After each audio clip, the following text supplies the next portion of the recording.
பேரம் இங்கே எதுவுமே இருப்பதற்கான அடையாளமே கிடையாது. காவல்துறை அங்கே வழக்கு பதிவு செய்ததே தவறு. அதுவும் ஒரு புகார் அடிப்படையில விசாரணை கூட செய்யாமல் அவர்கள் வழக்கு பதிவு செய்திருக்கிறார்கள். எனவே குதிரை பேர அரசியலுக்கு இன்றைக்கு தாவேக ஆட்சிக்கு வந்த உடனே 4 எம்எல்ஏ ராஜினாமா பண்றாங்க. உடனே அதாவது அதிமுக சட்டமன்ற உறுப்பினர்கள் ஸ்பீக்கர் ராஜினாமா கொடுக்குறாங்க. அடுத்த நிமிஷம் தாவேகாவில் சேர்றாங்க.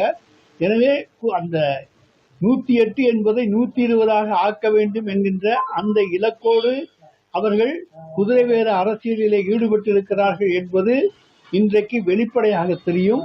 எனவே ஒன்றிய அரசு இதற்கு உரிய விசாரணையை வைத்தாக வேண்டும். இன்னொன்று சொல்ல போனோம்னு சொன்னா, இன்றைய கூட எங்களுடைய துணை பொதுச் செயலாளர் கனிமொழி அவர்கள் ஸ்டேட்மெண்ட் கொடுத்திருக்காங்க. அதை கூட வாஷிங் மிஷின் சொல்லியிருக்காங்க. அதில் இன்னொன்று கூட சொல்லிக்கலாம். வாஷிங் பவுடர் நிர்மான்னு ஒரு பாட்டு வரும் எப்பவுமே முன்னால எல்லாம். அதில் அந்த பவுடரை போட்டவுடனே கரை போயிடும்னு சொல்லுவாங்க. அது ஒரு கரைக்கு பொருந்தும். அதுபோல ஒரு கரை உள்ளவங்களுக்கெல்லாம் வாஷிங் பவுடர் விஜய். அதே போல விஜயபாஸ்கருக்கு இப்ப 4 கேஸ் நிலுவையில் இருக்கு. அந்த எம்ஆர் விஜயபாஸ்கருக்கு 3 கேஸ் நிலுவையில் இருக்கு.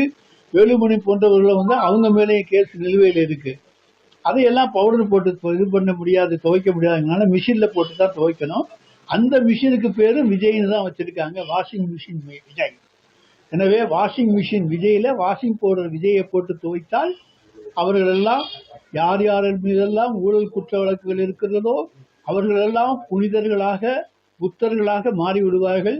சொல்ல முடியாத அவங்களுக்கு கோயில் கட்டி கூட கும்பிட்டாலும் கும்பிட்டுருவாங்க. எனவே அப்படிப்பட்ட நிலைமைதான் இன்றைக்கு தமிழ்நாட்டிலே இருக்கிறது. நாங்கள் பொறுப்பான எதிர்க்கட்சியாக இருக்கிறோம்.